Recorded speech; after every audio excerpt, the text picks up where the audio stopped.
Welcome to the Every Learner Everywhere Transform Learning webinar series.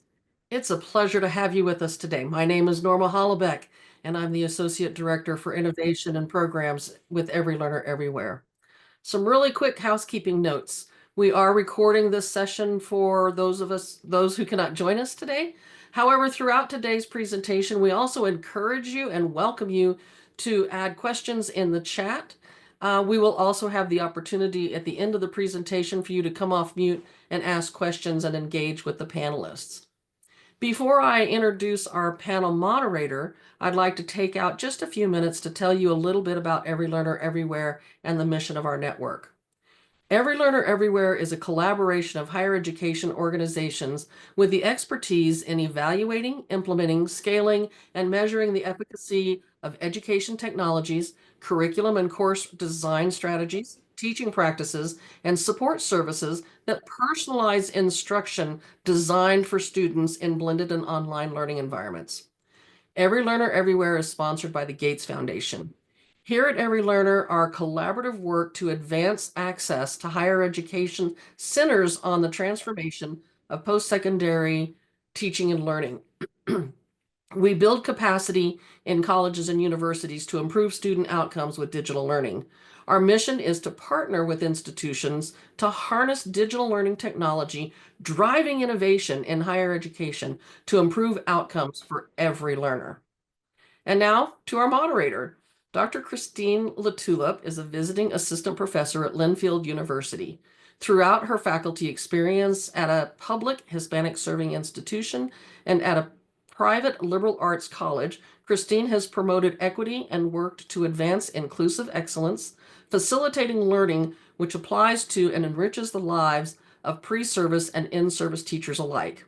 Many students have never known how strong their mathematical skills are because they were never given the permission to share their own strategies and to come to their own understanding of mathematical concepts. Christine strives to change that experience, allowing for student success and opening the doors to populations who may not have yet recognized themselves as a part of the higher education community. Christine? Thank you, Norma. Can you move to slide 5, please, for us? Welcome, everyone, to the first webinar hosted by Transform Learning. This project is focused on digitally enabled teaching and learning as a mechanism for improving mathematics learning across post-secondary institutions. My role on the project is community manager of the Transform Learning community. The goal of the project, in addition to being a hub for instructional examples, is to engage with the academic community. The recently developed Transform Learning website offers resources and best practices across pedagogy, curriculum, and technology, as well as a growing body of evidence to support the use of technology in the classroom to support learning and improving equity. Digitally enabled evidence-based teaching practices refer to instructional approaches that integrate technology tools and platforms to enhance and support teaching methods grounded in empirical research and data-driven insights. These practices leverage technology to collect, analyze, and apply evidence to inform and improve the effectiveness of teaching strategies, ultimately leading to more successful learning outcomes for our students. The 8 DE-EBTs are, next slide, please. Active learning.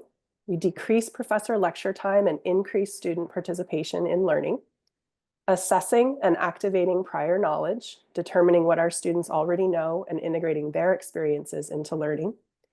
Data-informed instruction, adjusting our instruction based on real-time student data. Formative assessment and practice, where we deploy a frequent low-stakes way to monitor student learning. There you go. Fostering a sense of belonging through an inclusive learning environment, creating safer and more welcoming spaces for learning. Instructional transparency, sharing the why and how behind our instructional decisions. Metacognition and self-regulated learning, helping our students learn how to learn.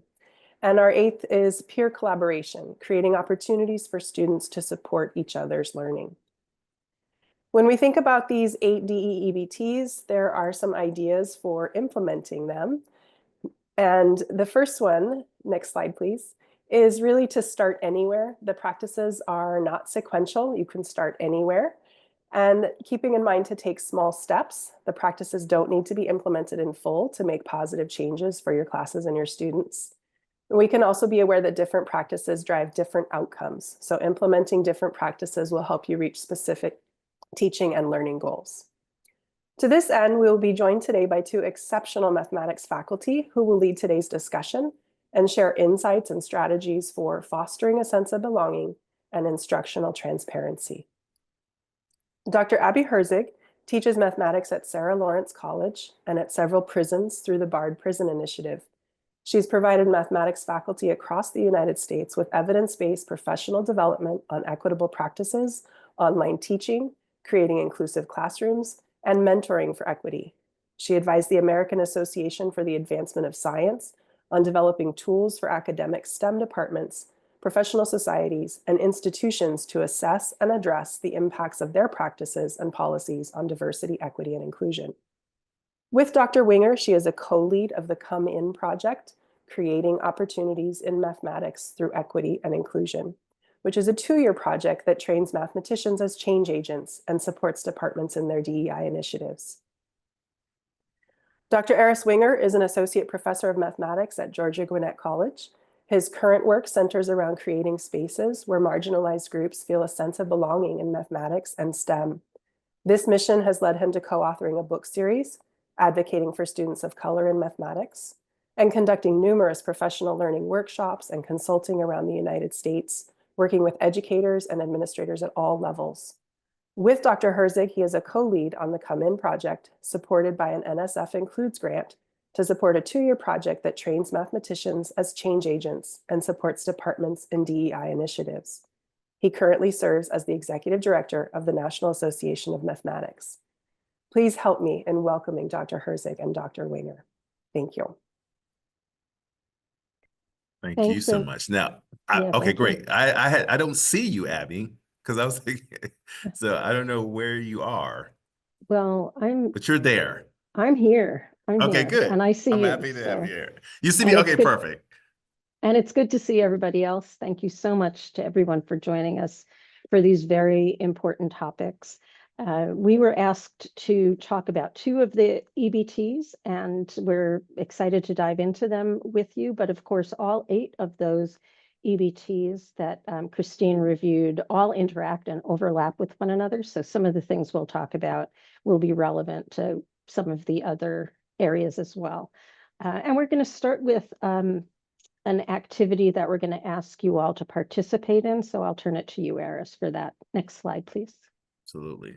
So we are big on voice. And so before we dig into our thoughts about belonging and transparency, really want to leverage the expertise we have in this space and to get your thoughts on belonging and transparency. So we have a Padlet that you can participate in, that we would like for you to participate in. As again, getting all perspectives allows us to create something larger and more impactful than what we can do by ourselves. So that should be going into the chat. And our first transparency practice we will model right now, which is when you're going to engage students with digital tools, it's really important to explicitly take them step by step through the tools. It's generally not sufficient to just sort of throw it at them as we just did to you. So if you click on the link that's currently in the chat, it will bring you to what you see up on the screen right now. And there's a big prompt in the upper corner that says, think of a time or place when you did not feel you fit in. And there are 3 questions for you. What did it feel like? And we really want to emphasize the word feel. What would have helped you feel differently? And then other thoughts or reflections. And anything you want to share on here, you can just hit the plus sign underneath that column and type as you'd wish. And all communication here is confidential or anonymous, I should say, rather. So please feel free to share whatever comes to mind as we begin this discussion.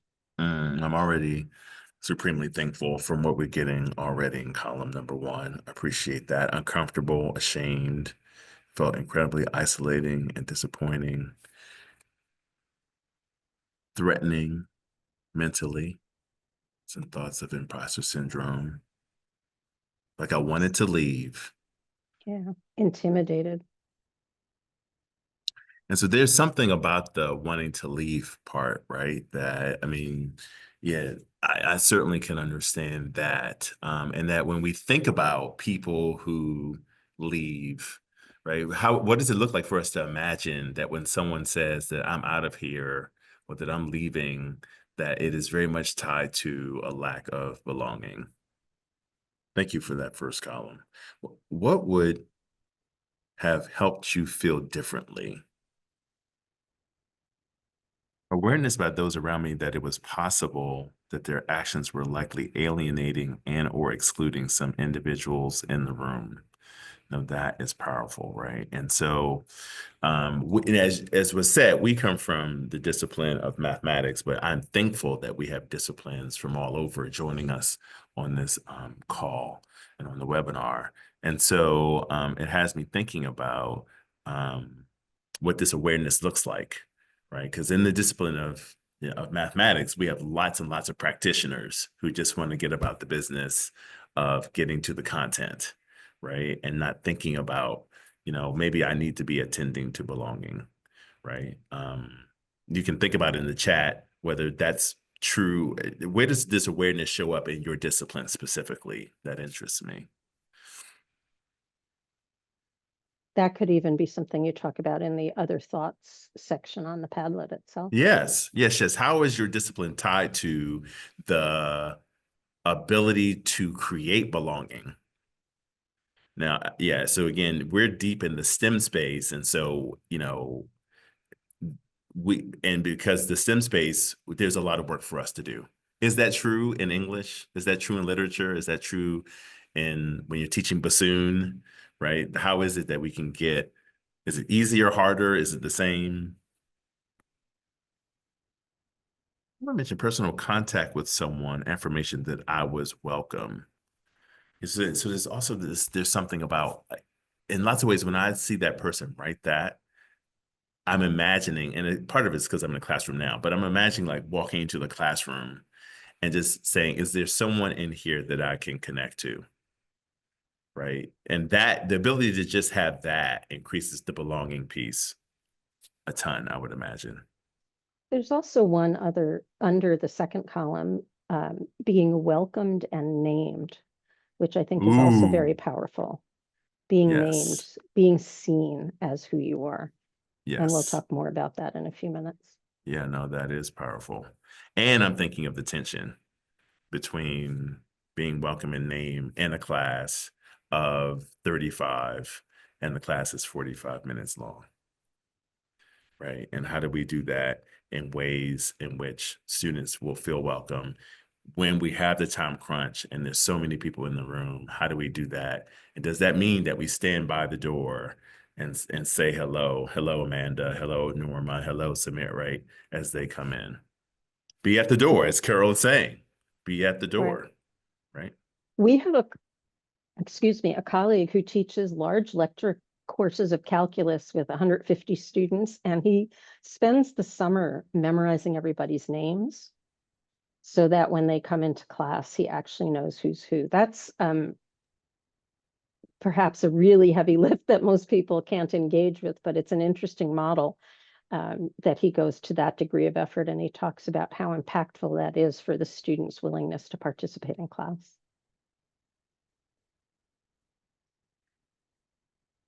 This third column here, teaching class. Okay. So creating an open, looking back, I wonder how many people felt just like me. And if not many, why I felt so out of place when I'm usually so confident. That is powerful. Wow.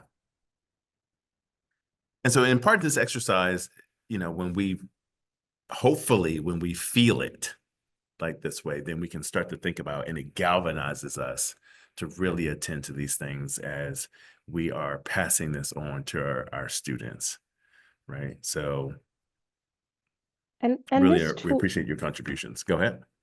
This tool, Padlet, can be a very powerful thing to use in a classroom. We've used it in many different ways. This is one example where people can really make contributions anonymously. So at times when we've talked about sensitive issues about DEI, people have been able to open up about things that they might not have felt comfortable to share publicly if they were identified. We've also used it for brainstorming like this. It can be a way to give people an opportunity to think about their response. You don't have to worry about that issue of whose hand went up first and trying to wait for the other people to also respond, because it gives people time to interact. So this is one nice tool that can support digital interaction in the classroom, synchronously or asynchronously. Should we move on to the next slide, Ernst? Yeah, let's do it. Yeah. Okay. Next slide, please. Okay. So this is how we are thinking about transparency and belonging and inclusion. Transparency, we think of as being there's an explicit definition of what it means to succeed and how you will know if you're succeeding. And that definition is made very, very clear, that here's what you need to know, here are the things you need to do, and that there's no mystery involved. And we'll talk about that, of course, in some detail. For belonging and inclusion, those words are used very often, particularly in STEM, and I imagine in many of your other disciplines as well, without a very clear definition of what it means to belong, even though I think many of us, as we saw in the Padlet, we know when we feel it and when we don't feel it. So we think, for the purposes of this discussion, as belonging and inclusion as being, you can be successful and be your true self at the same time. You do not need to surrender parts of your identity or yourself in order to interact successfully in that environment. Next slide, please. So we'll start by talking about transparency. And the notion of the picture that we're showing you is that we've really identified the goal. There's that beautiful end product at the end, that glowing light, really appreciating the beauty of a discipline and its ideas. And there's a somewhat circuitous path to it, but we're defining what the path is. And yet at the same time, there are a lot of side routes you can take off of this as you're going along toward the goal. Not everybody learns the same way. Some people are going to step off the path and smell the flowers or pick some flowers. Some people may wander a little too far away, in which case we are there with them and, pulling them back toward directing themselves toward that end goal. And they understand why they're being asked to do the things that they're doing. And there's something about transparency where if you set up a path or multiple paths or the possibility for your students to achieve success, and you do it deliberately and you set out the plan, that's one of the ways in which you get to show your students that you care, right? And so, oftentimes we all are in different places about how we display to our students that we care about them and that we want them to be successful. What I've found is that when I go up and I say, here are the multiple routes to success, and here's what I envision for you, that's for free almost. Like, one of the ways that a student can say, well, wait, he took this time to spell this out to me, to make this path. This person wants me to succeed. Can you click, please? So here are some strategies or things to think about in building transparency in your own instruction. The first one we'll talk about is that assignments should be aligned, both in and out of class assignments, with clearly stated learning goals. Students should understand what they're being asked to learn. That was part of stating what the measure of success is, but they should also understand why this assignment is going to help move them in that direction.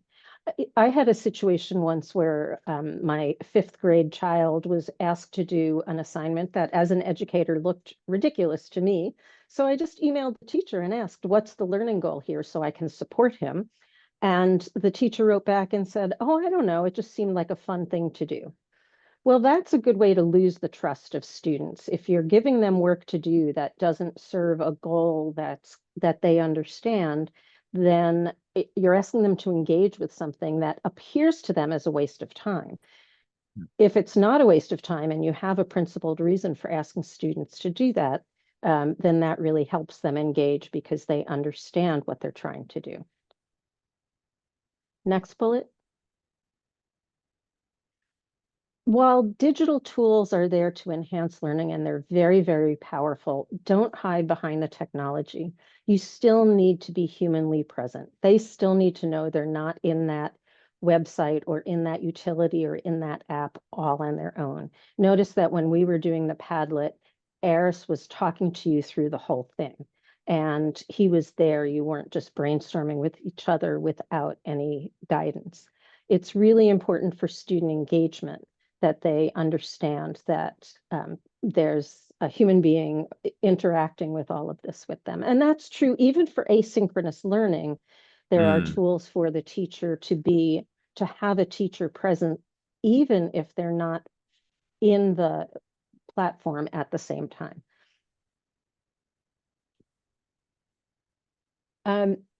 Construct activities that explicitly teach students to use the digital tools. So for example, I might use a Padlet like that on the first day of class, maybe even in a circumstance where I don't need the Padlet to teach the mathematics I'm trying to get across, but I want them to become fluent in how to use it.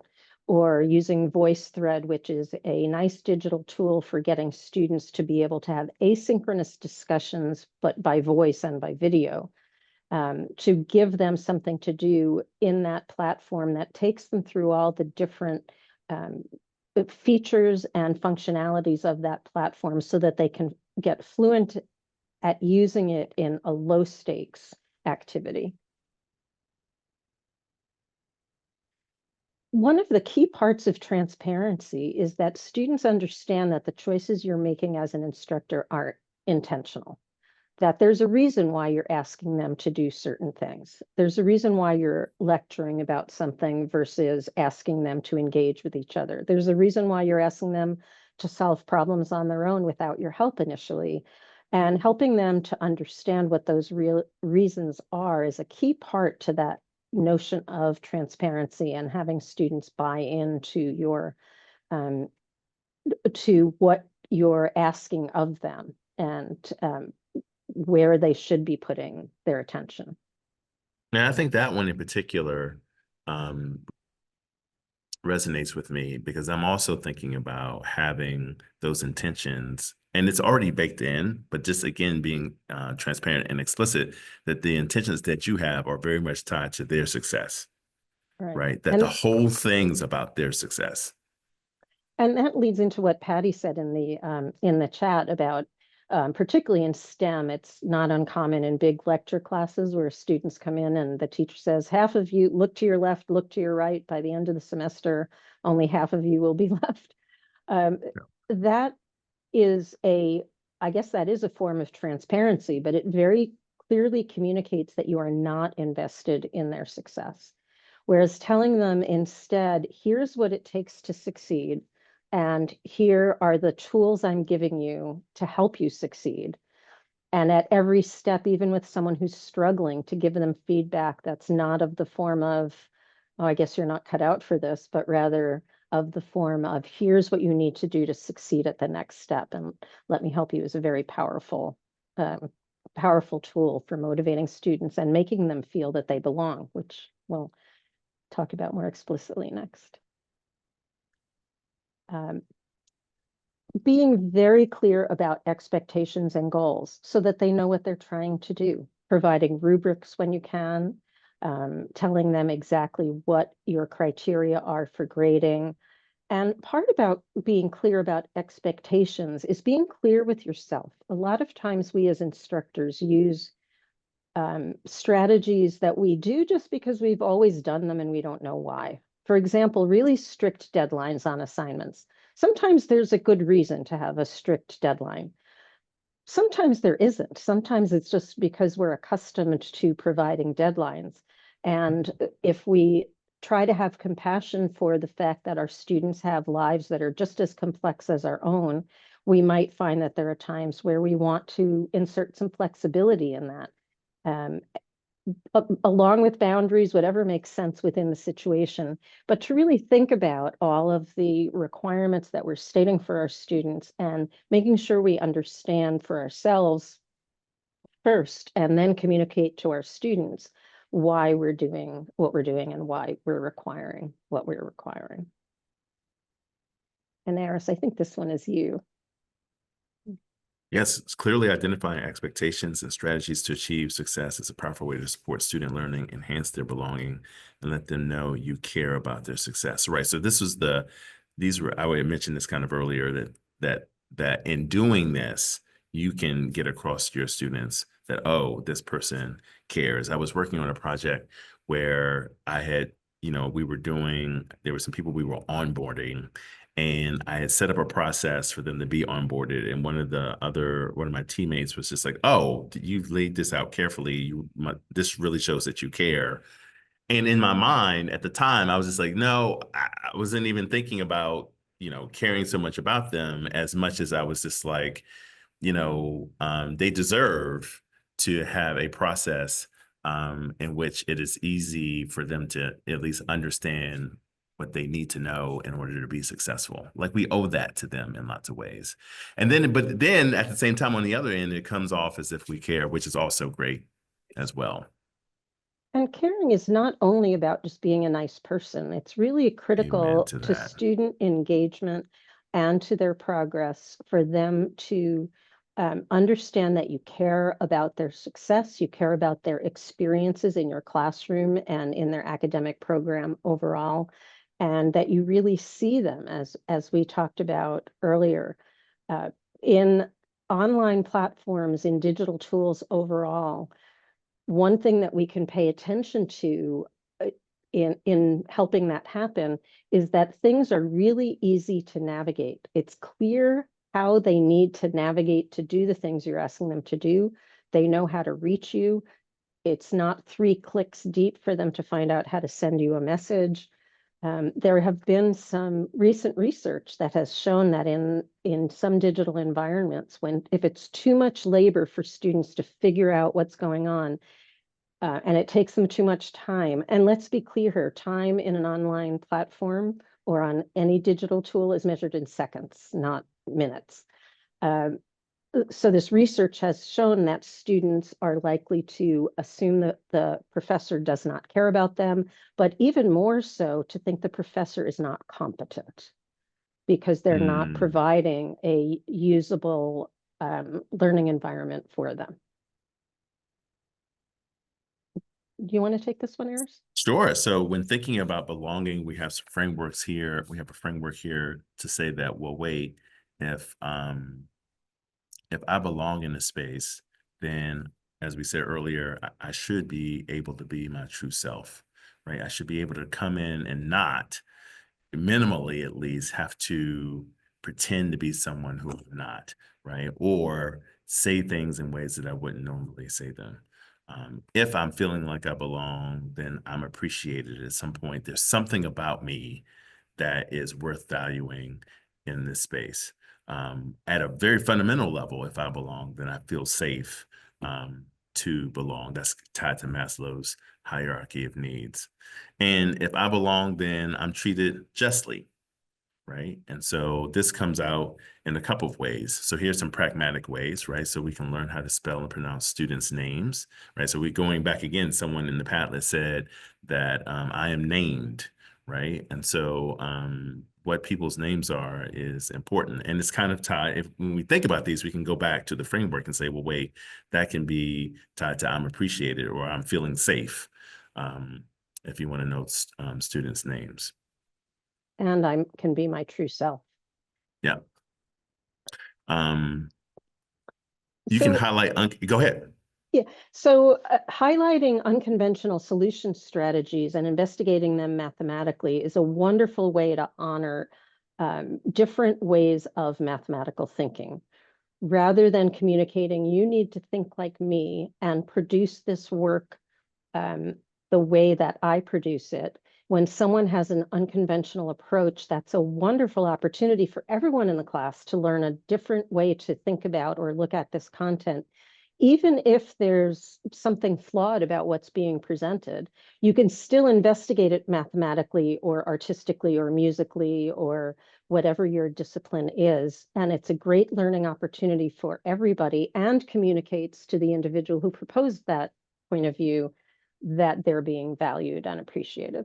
Yeah, that's the appreciation piece. And that is like an opportunity whenever you get an alternative opinion or a different way of thinking about things. Like for me, like it's like my heart lights up, right? Because it's just the perfect time to hit the appreciation piece. And so usually with all questions at the end of that, or at the end of any question that I get, or I should say at the beginning, I say, thank you for your question. And at the end of that, after the end of whatever my explanation is, then I say, I appreciate that. I appreciate your question.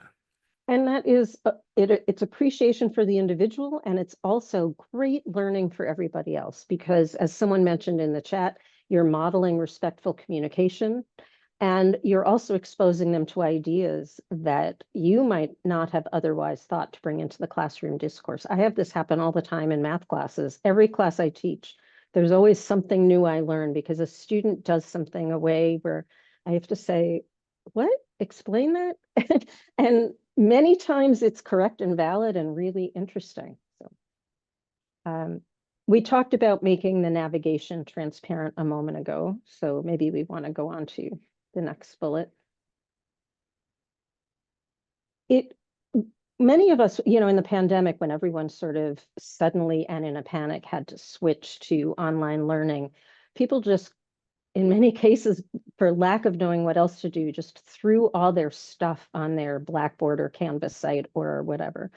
But when we have the time to really be thoughtful about the use of digital platforms, we have to design all the materials specific to that platform. It isn't always the best idea to just put up a Word document that contains the assignment that you might be handing out in class. But to really integrate what you're trying to communicate to the students into whatever the structure of the platform is, so that it's easy for them to use, easy for them to understand, and shows them, again, it's that caring that I want this to be accessible to you so you know what you're expected to do. Yeah, so for me, in terms of the syllabi, I'm always thinking about alternative presentations of the syllabi. So again, there's this tension between, yes, we want our students to be able to read a 4, 5, 15-page document that is tied to their success. That's true. And so they should certainly do that. And the other side of that is, how is it, again, that we can take that document, which at times may feel just bureaucratic, and turn it into something that allows for them to engage with it, way better. And so that they continue to know what they need to do in order to be successful. And one thing that happens to many of us, I think, is we put something either on paper or in a digital tool that we think is really clear, that named an expectation of an assignment or something like that. And then students are surprised when they say, were we supposed to do that? I didn't know we were supposed to do that. And I think, my impulse when I first hear those things used to be, they weren't reading or paying attention. And now my impulse is to say, I did not communicate that in a way that was helpful for that student. And so I need to rethink the communication of my expectations in a way that it is much less likely that they're going to miss something that's important. Yeah. No, it took me a while to actually come to this conclusion, right? That because it's like, because when something feels obvious to you, when something right, then, right. So what Abby just modeled for me is this stepping out of my own perception of what I think is obvious, right? To understanding that, wait, what does it look like to be on the receiving end of this thing? And that saying that, oh, there are apparently some things that I don't know about how this is coming out to students. I was teaching online in Blackboard for many years before I actually took an online course in Blackboard. And the course that I took was so obtuse to find what I needed to find. And even things like the fonts were all wonky and it was hard to read the screen and so many things that it was a fabulous learning experience for me because I went back to my classes and then really worked a lot harder on not what I see, but on trying to understand what the students see. And even communicating to them, look, I think I've created this environment in a way that's really usable. And my goal is for you to be able to do your work easily within this environment. Please let me know if there's something that's not working for you so that we can address that. Giving them that respect of, I value your feedback as well, can be really empowering, and it helps us be better teachers. Yeah, no, I am thinking about what it looks like to go into, we use D2L, but then to just say, to have a little text box or a link to a feedback, like, is this clear? And like businesses do this all the time. Like if you do something, it's like, how is that process? And yeah, I can do that easily, right? At different points of the explanation or the map, to just have something that says, is what you just read clear? If not, click here and tell me how we can make it better. I love that. So the next two bullets kind of go together: modeling and enforcing respectful communication, and teaching students how to work together effectively. It just doesn't usually work its best to throw students in groups and say, go to it. Many students are not accustomed to working together, depending on the discipline and what their backgrounds are. Students come to your classroom, whether physically or digitally, from different backgrounds with different communication styles and different expectations. And you really need to teach them how to communicate with one another, how to listen to one another, creating structures where everyone's voice is heard. For example, I was once moderating a discussion in groups about something that was very controversial and difficult.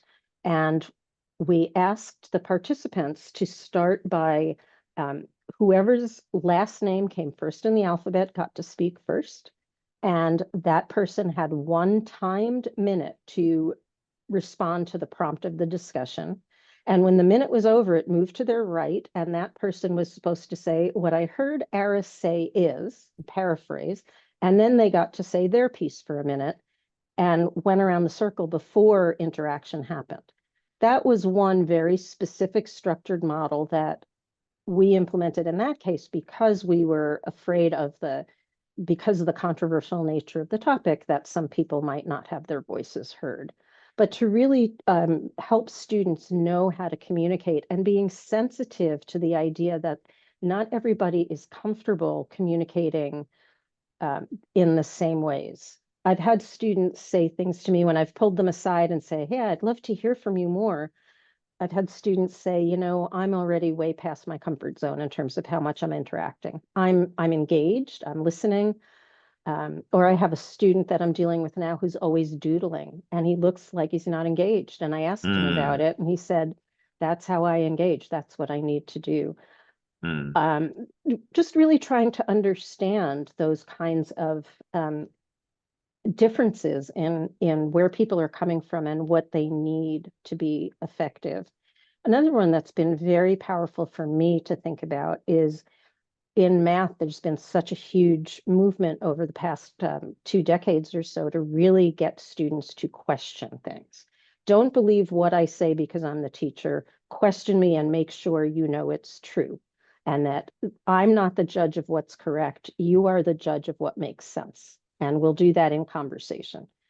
Some students come from backgrounds, especially when you're dealing with children, where you question an adult and there are some very serious consequences. And that's a very uncomfortable model for them. They might not be comfortable doing it, or if they learn to do it and take it home, they might suffer some consequences there. We obviously can't know everything about every one of our students, but these are the sorts of things we need to know, to try to keep our eyes open for, to help them to help them succeed in the way that works for them. And then the last bullet there, defining errors as important learning opportunities and celebrate them. I think we've addressed that before. Someone makes a mistake and we say, oh, that's so cool. Let's look at that. Why did you think that worked? And why doesn't it work? And that's something really, really interesting. And to make it something exciting of, oh, we all learned something new from trying this approach to this situation, even if it didn't lead us where we wanted to go. Yeah. And this is particularly true in the STEM fields, but just in general, because there's always this initial feeling of, oh, I messed up. Right. And if we unpack, oh, I messed up, then lots of times, particularly young people will get that confused with, oh, I am a mess up. There's something wrong with me. Right. And the quicker we can be excited about their contribution, the more we can stem that from happening. Right. There's such a fear of mistakes, a real fear and trauma in mathematics in particular. And to really work against that and say, we welcome mistakes. We make mistakes all the time. And I make mistakes on the board all the time, and I don't try to hide them. Student will say, why is that 7 there? And I'll say, oh, because it's actually supposed to be a 6. Sorry about that. And so there's research at all levels of math education and education in other fields as well, from the earliest levels up through college and postgraduate education, that students who have a sense of belonging in their classrooms and in their environment are much more likely to succeed. They're more likely to engage. They're more likely to trust themselves, to trust other members of the environment, and really to learn effectively. And what we've tried to communicate with the information here is that it's one thing to say, I want my students to belong, and another thing to really think about what are the specific things that we can do that can really help them develop that sense of belonging. Greet them at the door, that's a really big one. And then what? Once they're inside the door. I think we're ready for the next slide, which is the scenario. We have this scenario. We'll use this as a Padlet as well. Jamil is a student in your pre-calculus class or one of your classes. If you're in a different discipline, they're often on the outskirts of discussions and rarely participate or complete assignments. How would we take the next steps? The link should be coming in the chat. Looks like it's there. I appreciate you. And again, if you hit the little plus sign under the question, what would you do? You can enter your thoughts about that and any other thoughts or reflections that you want to contribute to the discussion. Everybody's had at least 100 students that fit that description. Yes. Given the things that we've discussed here today, what are some of the things you can do when you notice this student who seems completely disengaged? And I'll say, as people are filling this out, I mean, this is part of my transformation as an educator. There's no doubt about that, that my success, when I think about my success, it's tied to these students who are going through this, right? When it used to be, how many superstars, how many great, quote, great students do I have, and where did they go? And my success was tied to them. And over time, as I started to really dig into what it means for me to be of service, it is really tied to what is it that I need to do to be supporting individuals who are going through what Jamil is going through. It could be, and in part because Jamil, in lots of ways, is going through something potentially that doesn't have anything to do with my class, right? And so, yes, although I'm trying to help Jamil be successful in this class, there's something about helping Jamil out in life that is also happening. And so that when I read the scenario, even though we made it so content driven, there's something about helping. So I think that photo in the slide is helpful because someone has their head down. I'm not thinking about necessarily they're having their head down in my class. They have their head down in life. And what does it look like for us to serve that person in life? And I just want to reflect on another issue of transparency. that when Eris and I were wording this scenario, we talked about the name that we were giving this student. And we wanted to be careful that it was a name that was ideally not gender specific, ideally not directly associated with a particular ethnicity one way or another. If you want students to feel that they belong, we also need to pay attention to all the different identities that we put in front of them and vary them so that students see that we're not thinking of just one stereotypic individual in all the different scholarship we talk about. Yeah. No, we're getting some great responses, and they're all, lots of them are having a common theme about, in the left-hand column, about what does it look like to have a conversation with Jamil. And this conversation that we're going to have with Jamil, we can also maybe put in the right-hand column. What are some elements of this conversation? Like what will we say has to be said, has to come across in this conversation as we prepare for this conversation with Jamil tomorrow in our office or maybe somewhere else? You know, what are the types of things that we want to get across so that Jamil starts to turn around, feel like they belong, and start moving?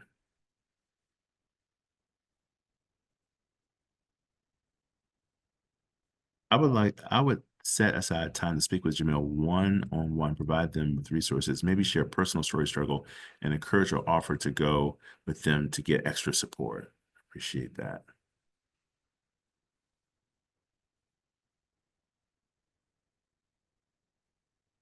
There's also the word listen to them instead of making assumptions. I really resonate to that, the ability to just listen. What's going on with you? Is there something I can do to help you? Yes. But I think that's superbly helpful and absolutely crucial. Like, what does it look like to let Jamil start the conversation, right? And that you start by listening and adjust to that. Because if you've set up the right space and Jamil is starting and Jamil is pouring out, then you get to hear and then use your expertise to figure out what the issue is and the type of support that Jamil needs. And when we think about what we would talk with them about, particularly specific to today's topics of belonging and transparency, some of the things we might want to address in that conversation include the social aspects of what's going on, and also the transparency issue of, does Jamil know what's being expected? Do they understand that the way that they're presenting themselves in class is not really consistent with what's going to help them be successful? So transparency is a part of this, as well as belonging. And the issue for Jamil may be neither of those. It might be something else entirely, but we can be mindful of those as well. Yeah, and there's a comment under other thoughts or reflections that says, somehow I need to ensure that Jamil understands that I really care. Now, we only have 30 or 40 minutes today, right? So we could spend, this is something we talk about in our workshops and professional developments for educational institutions a lot, right? But there's something there about, we don't get that for free. And that Jamil's identity and how Jamil navigates the world, how we navigate the world, and how we interact with each other, impacts whether Jamil understands that we really care. But the thing that we do in the short term, in the pragmatic term, is that so as we envision this conversation, after we let Jamil, or maybe even before, there's this notion of prefacing. Like, how is it that we make sure at the beginning that Jamil understands that this conversation in its entirety is simply to figure out how to support Jamil, right? And that this is not a conversation we're having to punish, to indict, to point at you and say you're not doing well. The point of this conversation is to support Jamil and what Jamil needs. Now, I don't mind that. Usually I try and do that first before I just turn it over to Jamil and say, take me where you want to take me, what's going on. the first thing is just to make sure in this space you understand that we're here to support you. Right. It's to understand and then to offer help. And I think given the time, we need to return back to the slides. Unfortunately, we could do this all afternoon. I know, right? So that, you know, the big takeaway message that we hope you'll all think about is that students need to know where they are and that they are a part of this learning community and where they're expected to go in order for them to achieve excellence in mathematics or in any other field. Our emails are there at the bottom of the screen. As you heard in our introductions, we co-direct a program called Come In, Creating Opportunities in Mathematics for Equity and Inclusion.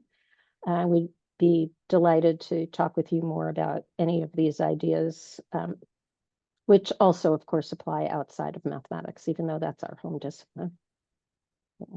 Thank you all so much for listening to us. And I think there's an opportunity for people to ask questions. Steve? Yes, I think we have time for a couple of questions, and we'll see what else populates into the chat. But I have noticed one, and I was curious to know, and one of our listeners as well, you gave a lot of examples of transparency and where it could show up in our course elements. So anywhere from the syllabus to explaining how to use that Padlet as a great example there. And if we're thinking about taking small steps in our teaching, what area might you advise faculty to kind of begin their work or commit to making their teaching have greater transparency for students? Is there one best place to start, perhaps? For me, it's in the norms. I think we just take norms for granted. And so what are the guidelines that we have in this space that allow everybody to thrive? What are the guidelines that we have in this space that allow everybody to thrive, right? And so for you to come in and you bring 6 and then have them think about the other 4, right? And they'll be uncomfortable because so often educational spaces are ones in which there's a dictator, right? And so they won't even know how to deal with the option to have freedom to pick norms or to contribute to norms. But early on in the semester, you know, how you decide, you know, as a community, what the rules of the space are so that everybody thrives is one way to get transparency across that I really, really like. Yeah, I agree with that, but setting those norms, I write them in my syllabus and then we talk about them in class and what they mean. And the other thing that I think is a very easy first step is to review all of your course requirements and make it clear to students why those requirements are there. We are going to read this book because I'm going to ask you to write this essay because, or when you write this essay, I'm looking for you to achieve these 5 things. Because, right. Yes, So, yes. Right. And to just make it clear and start with one assignment. You know, is it clear to my students what I am looking for in this assignment? And if we're honest with ourselves, we're often going to find assignments that we're not even clear with ourselves what we're looking for. Right. Yeah. And that, I think at a high level, stepping back, you know, my whole life changed once I started for each class to realize here's what I think is the philosophical reason and big idea behind this class. And then that for itself has guided me every time I walk into pre-calculus or college algebra or whatever. It's just like, okay, remember, this class is about functions, right? And so now, remember, we want to do this, we want to do this, and it just guides me. And then they also know. And then at some point I'll say it and then I'll leave out the last part of it. It's like, what is this class about again? And they say, this class is about functions, right? And it's like, okay, we know why we're here. And even when we get into the, you know, the weeds of all these details, domains and ranges, I can just always come back and say, remember, this class is about, you know, and so really giving purpose to the class from at every level in lots of ways. This is what Abby and I are saying, that when we're talking about transparency, we're giving purpose to every single thing that we're doing. And again, that's a great example for Christine, for your start with small steps, is just pick one class activity. And everyone can do this. What day of the week is this? This is Thursday. Pick something that you're doing in your class next week and just examine it before class. Do you really have a clear vision for yourself of why you're doing it? And then make that vision clear to your students. Wonderful. Thank you both so much for that response, that thoughtful response, and also such a wonderful and enlightening conversation and presentation.